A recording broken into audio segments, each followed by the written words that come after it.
It was a sweltering May afternoon in Ouagadougou, 2025, when Ibrahim Traoré received a call that would change everything. On the other end of the line was CNN's Jake Tapper with an unexpected proposal.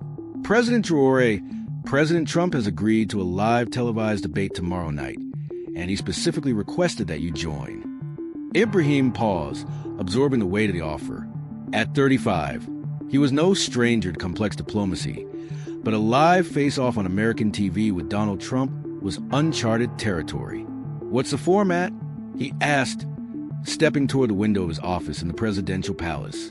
1 hour live, free to air, and censored. Trump said he wants to clear the air about Africa, and he mentioned you by name. Ibrahim nodded slowly. He knew Trump, now 78 and back in the White House, still wielded controversy and charisma in equal measure. I accept, Ibrahim replied, even surprising himself.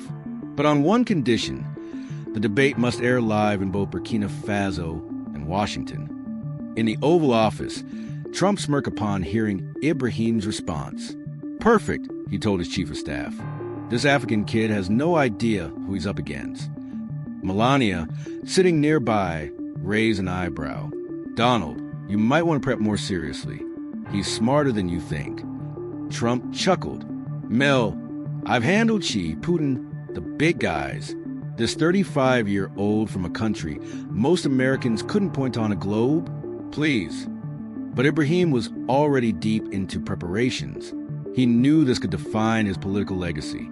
News of the Trump versus Traoré debate exploded online. Hashtag Trump versus Traoré was trending globally within 2 hours. Back at the presidential palace, Ibrahim gathered his closest advisors. Don't underestimate this, he warned. Trump is unpredictable. He has decades of media mastery. But we have something he doesn't: truth and the reality of modern Africa. Moussa Kabor, his chief of staff, looked uneasy. Mr. President, Trump is known for his jabs and theatrics. How will you counter that? Ibrahim replied calmly, with facts, with education, with dignity. If he comes with insults, we'll come with statistics. If he brings prejudice, we'll bring progress. Economy Minister Fatimata Sowadogo laid a thick briefcase on the table. Sir, I compiled every relevant staff in the past 3 years. Economic growth, infrastructure, education, everything. We'll be ready. Meanwhile, in Washington, Trump was strategizing with his team. But unlike Ibrahim, his prep leaned on gut instinct and media savvy. What's the game plan? Asked his communications director. Simple, Trump said. Remind the American people I'm still the strongest leader out there. This kid's smart, sure, but international politics? That's for grown-ups. Steve Bannon, back as Trump's advisor, cautioned, Mr. President, Traoré isn't some lightweight. He's educated, admired, and knows how to communicate. Trump waved him off. Steve, I built my empire at 35. He's just playing president. At CNN, Jake Tapper and his team raced to finalize logistics. 2 satellite-linked studios, one in Atlanta for Trump, one in Ouagadougou for Ibrahim, were prepped for a global audience. This is history, Tapper told his staff. Never before has a sitting U.S. president debated an African leader live on television. By 5 a.m. on debate day, May 22nd, Ibrahim was up, meditation, exercise, routine, in the garden, sipping coffee. His wife Ajara found him in quiet thought. How do you feel? She asked gently. Grounded, he said. This isn't a fight. It's a chance to educate. Many Americans have never heard from a young, informed African leader. In D.C., Trump flipped between news channels. On Fox News, analysts praised his experience. On CNN, they speculated Ibrahim might surprise everyone. Fake news, Trump grumbled. By afternoon, Tapper was doing final checks. At 3 p.m. in Burkina Faso, Ibrahim held a last strategy meeting. Foreign Minister Dr. Ouedraogo gave parting advice. Remember, you represent more than a country. You represent a new Africa. Ibrahim nodded. We won't disappoint. At 6 p.m. Washington time, Trump arrived at CNN's Atlanta studio in his signature blue suit and red tie. Flashing his famous grin, he greeted Tapper. "Jake, I hope your African friend is ready," he said smugly. Meanwhile in Ouagadougou, now 11 p.m., Ibrahim stepped into the palace's temporary studio. Polished black suit, flag of Burkina Faso proudly behind him. At 9 p.m. Eastern Standard Time, 2 a.m. local time, Jake Tapper went live. Good evening, America. Tonight, a truly historic moment. President Donald Trump in Atlanta and President Ibrahim Traoré live from Burkina Faso. The screen split. Trump in a plush studio, Ibrahim in a more modest, elegant one. President Trump, Tapper began, "You personally requested this debate with President Traoré. Why?" Trump leaned forward, his smile razor-sharp. "Jake, I'm tired of inexperienced leaders talking global policy like they're experts. Traoré might be a star home, but this is real-world politics." Ibrahim remained composed. When his turn came, his voice was clear, firm, respectful. "Mr. President, with all due respect, experience isn't just age, it's results. And if we're talking about what we've done for our people, we have a lot to discuss." Trump laughed, loud and derisive. "Kid, I was a billionaire at 35. You're running a country half America can't even find on a map." But Ibrahim didn't flinch. It was the moment he had anticipated. Without losing his composure, Ibrahim responded, "President Trump, you're right about one thing. Many Americans don't know where Burkina Faso is. But perhaps that reflects more on the shortcomings of the American education system than on the relevance of our country." Trump's face tightened. "What are you implying?" "I'm not implying anything," Ibrahim said calmly. "I'm stating a fact. Burkina Faso is the 74th largest country in the world, home to 22 million people, with valuable mineral resources and a strategic position in the heart of West Africa. The real question is, why don't Americans know this?" Jake Tapper interjected, sensing the weight of the moment. "President Traoré, how do you respond to those who say you're too young and inexperienced for global leadership?" Ibrahim turned his gaze directly into the camera, addressing the American people. "I'll respond with facts. At 35, I reduced extreme poverty in Burkina Faso by 31%.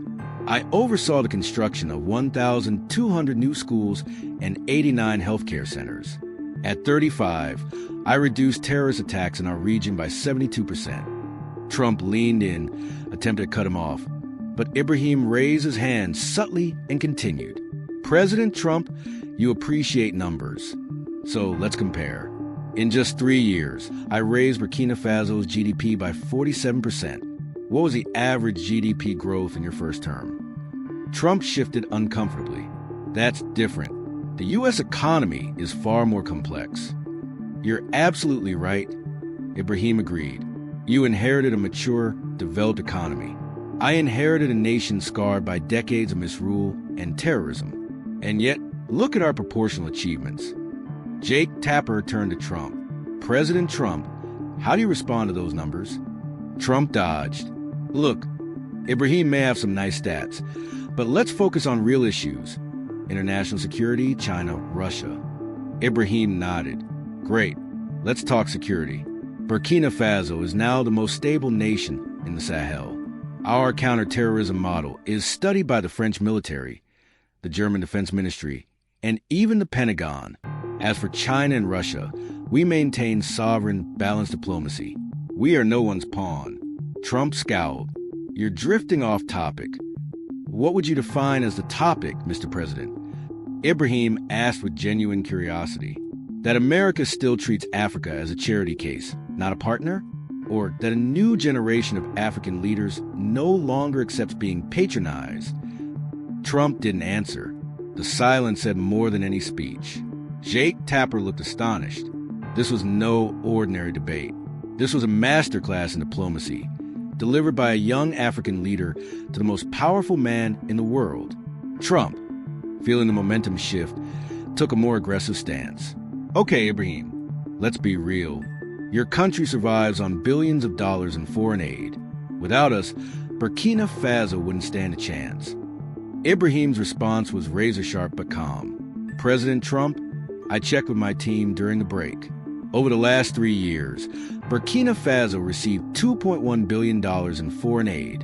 In that same period, we exported $7.8 billion in gold, cotton, and other resources. By the numbers, we are a net contributor to the global economy. Trump was stunned. That can't be right. I'd be happy to send your staff the spreadsheets after the program, Ibrahim said gently. They're from the World Bank, IMF, and our Ministry of Economy. Jake Tapper sees the opening. President Traoré, how did you drive such a dramatic shift? Ibrahim smiled. 3 key strategies: an uncompromising fight against corruption, aggressive investment in education and agriculture, and renegotiation of mineral contracts. We replaced a poor country mindset with a growth nation mindset. Trump pounced on a new angle. What about democracy? You came to power through a military coup. Ibrahim nodded without flinching. That's true. In 2022, we took power in a moment of crisis. Since then, we've held 6 regional elections, each under international observation. Our next presidential election is set for 2026, and I fully intend to run democratically. Trump scoffed. It's easy to talk democracy when you control everything. Ibrahim chuckled softly. President Trump, in the past month alone, our independent press published 47 articles critical of my government. How many critical articles did your press publish in the same time frame? Trump looked caught off guard. That's different. The American media is biased. Ibrahim smiled.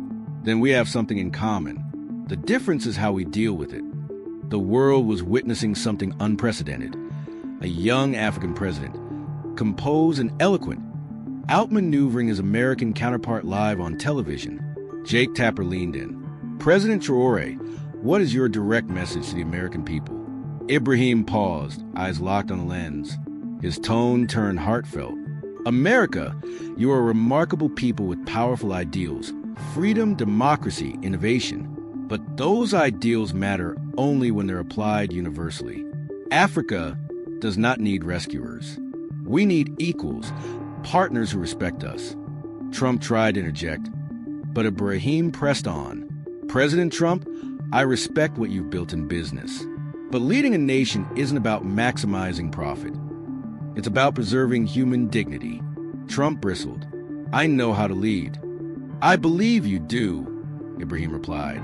But maybe it's time to lead with humility instead of bravado. America's greatness doesn't come from standing above others. It comes from lifting others up. The words reverberated in the studio. Even Jake Tapper looked visibly moved. Trump gave one final attempt. You're very polished, Ibrahim. But international politics is about strength, not pretty speeches. Ibrahim responded with calm precision. Strength without wisdom is violence. Wisdom without courage is philosophy. Effective global leadership needs both. And true courage? That's admitting when we're wrong. For the first time in his career, Donald Trump had no comeback. We have 5 minutes left, Jake Tapper announced. Final remarks. Trump straightened. Americans, you know me, I always put America first. Ibrahim waited, then said softly, I put Burkina Faso first, too. The only difference is, I believe all nations can rise together. This is not a zero-sum game. The debate was nearing its conclusion, but the aftershocks were only beginning. Moments after the broadcast ended, social media erupted. Within 10 minutes, Traoré destroys Trump was trending globally. Comments flooded in by the millions. That young African president just delivered a masterclass in diplomacy on live American television. Trump has never looked so outmatched. Ibrahim Traoré should be lecturing at Harvard. In Washington, Trump's communications team scrambled into crisis mode. His director of messaging was practically shouting into phone, Mr. President, we need an immediate statement. Damage control now. Trump, clearly shaken, muttered to himself, how did this kid make me look like an amateur? Steve Bannon didn't sugarcoat it. Because you underestimated him from the start. Traoré isn't just a politician. He's the face of a new Africa. Educated, articulate, unshakably confident. Meanwhile, in Ouagadougou, it was 3 a.m., but the presidential palace was alive. calls from global leaders poured in. Emmanuel Macron phoned from Paris. Ibrahim, tonight you've shown us what the future of diplomacy looks like. China's president sent a personal note. A brilliant demonstration of modern leadership. Even Vladimir Putin messaged. Russia is open to building strong partnerships with forward-thinking leaders like you. In the U.S., reactions cut across party lines and media networks. Jake Tapper, still in the CNN studio, said on air, "In 25 years of journalism, I've never seen such a lopsided debate. Traoré was measured, factual, and relentless." Even on Fox News, conservative analysts conceded. Let's face it, that young African president made Trump look completely unprepared. The New York Times editorialized, Traoré's performance marks the end of the era where African intelligence could be casually dismissed. Within hours, Harvard, Yale, and Stanford sent formal invitations for Ibrahim to speak on global leadership. On social media, celebrities reacted with awe. Just watch the future of global politics. Leonardo DiCaprio, a lesson in grace, dignity, and leadership. Oprah Winfrey. Across Africa, the mood was electric. In Lagos, Nairobi, Accra, and Johannesburg, spontaneous celebrations broke out. Crowds danced in the streets. This wasn't just a diplomatic win. It was a moment of continental pride. A new chapter had begun. 3 days later, the ripple effects were still growing. In Washington, Trump faced the most severe credibility crisis of his second term. Polls showed that 68% of Americans believed Ibrahim Traoré had appeared more presidential during the debate. Influential Republicans broke ranks. Senator Mitt Romney said publicly, "Perhaps it's time we listen to younger, more educated voices from abroad." Behind closed doors, a senior GOP leader remarked bluntly, "Trump looked like a dinosaur. That African president made him seem out of touch, irrelevant even." Trump fired back on Twitter, but it backfired. Unfair debate, rigged questions, fake news. But the internet was brutal. One viral meme showed Trump fuming while Ibrahim calmly smiled, captioned, "When you rant versus when you lead." In Burkina Faso, Ibrahim faced the opposite challenge, overwhelming global attention. His chief of staff, Moussa Kabor, walked into his office with a thick stack of folders. "Mr. President, Oxford, Cambridge, Sorbonne, MIT, they all want you to speak." Ibrahim shook his head. "Our mission is here. Global praise means nothing if we lose focus at home." His wife, Ajara, observed the shift in global perception. "The whole world is looking to you now. How does that feel?" "Like a responsibility," Ibrahim answered. "In that debate, I wasn't just representing myself. I was speaking for an entire generation of African leaders. We cannot let them down." International investment in Burkina Faso tripled in a single week. Multinational companies from America, Europe, and Asia rushed to associate with the man who stood up to Trump on live TV. But Ibrahim remained cautious. "We don't want opportunistic capital. We want partners who are committed to long-term development for our people." In a cabinet meeting, he was crystal clear. The debate was only the beginning. Now we must show the world why we deserve this respect. 6 months later, the impact could be felt on every continent. Ibrahim Traoré had become a global icon for competent, visionary leadership. Burkina Faso, once ignored on the international stage, was now receiving over 1,000 foreign visitors per month. Politicians, academics, and business leaders eager to witness the Burkina Faso model. In Washington, Trump never fully recovered. His approval rating plummeted 23 points in the weeks after the debate and never bounced back. In the 2026 Republican primaries, he faced stiff challenges from younger candidates who promised a more respectful and cooperative international posture. American foreign policy shifted dramatically.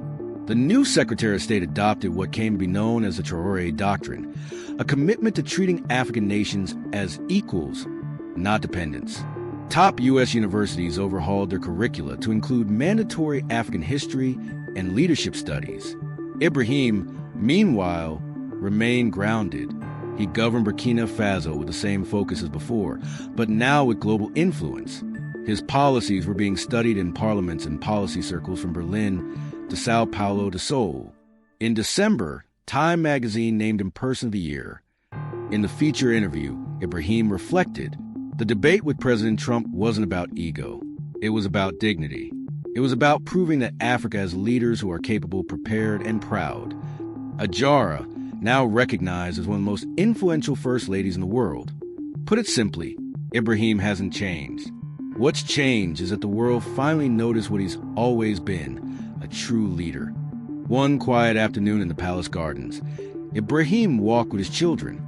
His 9-year-old daughter looked up and asked, "Daddy, are you famous now?" He smiled and knelt down beside her. "No, sweetheart. I just did my job on television the same way I do it here every day." The debate had stunned America, but more importantly, it had awakened the world. It marked the beginning of a new global narrative, one of mutual respect, shared dignity, and generational change. Ibrahim Traoré didn't just challenge Donald Trump. He inspired millions. And in doing so, he proved that leadership built on truth, humility, and vision will always rise above arrogance and division.